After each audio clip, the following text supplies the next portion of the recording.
소비 중독이 생기는 이유는 단순히 돈을 많이 쓰고 싶어서라는 한 문장으로 설명되기 어렵습니다.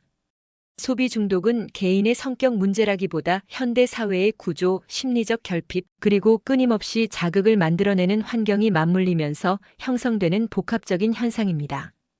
겉으로 보기에 소비는 선택처럼 보이지만 그 선택 뒤에는 수많은 압박과 유혹, 그리고 보이지 않는 불안이 숨어 있습니다. 먼저 불안한 현실이 소비 중독의 토양이 됩니다. 사람은 미래가 불확실할수록 현재의 만족에 집착하게 됩니다. 취업 불안, 소득 불안, 노후 불안, 인간관계의 불안까지 겹치면 마음은 늘 긴장 상태에 놓이게 됩니다. 이때 가장 손쉽게 얻을 수 있는 위안이 바로 구매입니다. 물건을 사는 순간만큼은 걱정이 사라지고 내가 무언가를 통제하고 있다는 느낌을 받습니다. 그러나 이 안정감은 오래가지 않습니다. 불안은 다시 돌아오고 사람은 또다시 소비로 도망칩니다. 이렇게 소비는 위안을 주는 도구에서 점점 의존의 대상이 됩니다. 둘째, 결핍된 감정을 채우기 위한 보상 심리가 작동합니다.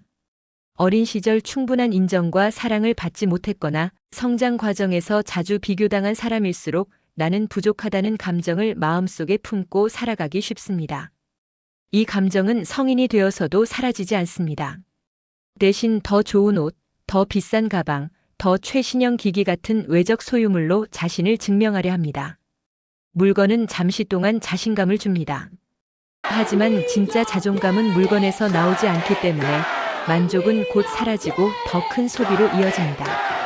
셋째, 비교 문화가 소비 중독을 부추깁니다. 과거에는 이웃과만 비교했다면 지금은 전 세계 사람들과 비교합니다.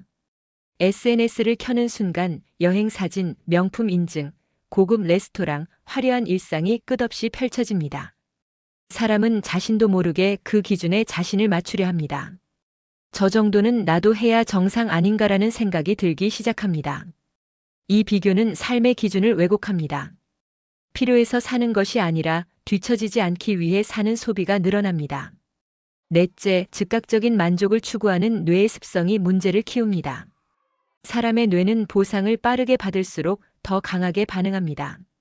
온라인 쇼핑은 클릭 몇 번이면 결제가 끝나고 다음날 물건이 도착합니다. 기다림이 거의 없습니다. 이 과정에서 뇌는 강한 쾌감을 경험합니다. 이런 경험이 반복되면 스트레스를 받을 때마다 뇌는 자동으로 무언가를 사라는 신호를 보냅니다. 결국 소비는 습관이 되고 습관은 중독으로 굳어집니다. 다섯째, 현대 사회의 마케팅 구조 자체가 중독을 전제로 설계되어 있습니다. 광고는 더 이상 단순히 제품의 기능을 설명하지 않습니다. 이걸 사면 더 행복해진다. 이걸 가지면 더 인정받는다는 메시지를 끊임없이 주입합니다.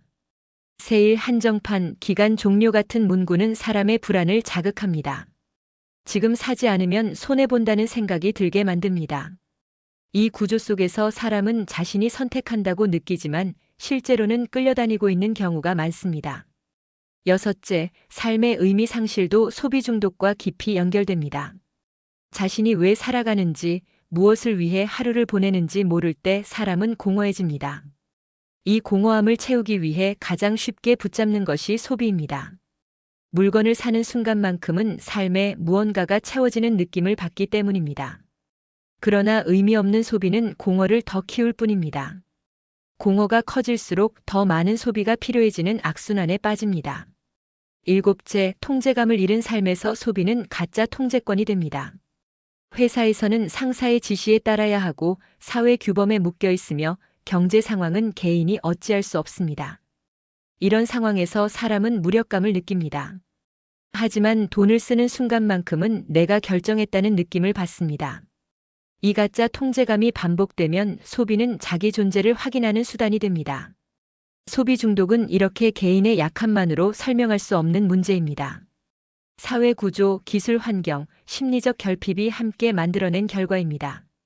그렇다고 해서 희망이 없는 것은 아닙니다. 첫째, 소비의 순간에 자신에게 묻는 습관이 필요합니다. 이것이 정말 필요한가? 지금 내 감정은 무엇인가? 외로워서 사려는 것은 아닌가라고 스스로에게 질문해 보아야 합니다. 질문하는 순간 자동 반응은 멈추기 시작합니다. 둘째, 감정을 소비가 아닌 다른 방식으로 풀어야 합니다. 산책, 글쓰기, 운동, 음악 감상, 누군가와의 대화 같은 활동은 돈을 쓰지 않아도 감정을 정리하게 도와줍니다. 처음에는 효과가 작게 느껴질 수 있지만 반복되면 큰 힘이 됩니다. 셋째, 삶의 기준을 다시 세워야 합니다. 남과 비교하는 기준이 아니라 어제의 나와 비교하는 기준이 필요합니다. 오늘 조금 더 건강해졌는지, 조금 더 평온해졌는지를 묻는 삶은 소비를 줄여도 충분히 만족할 수 있습니다.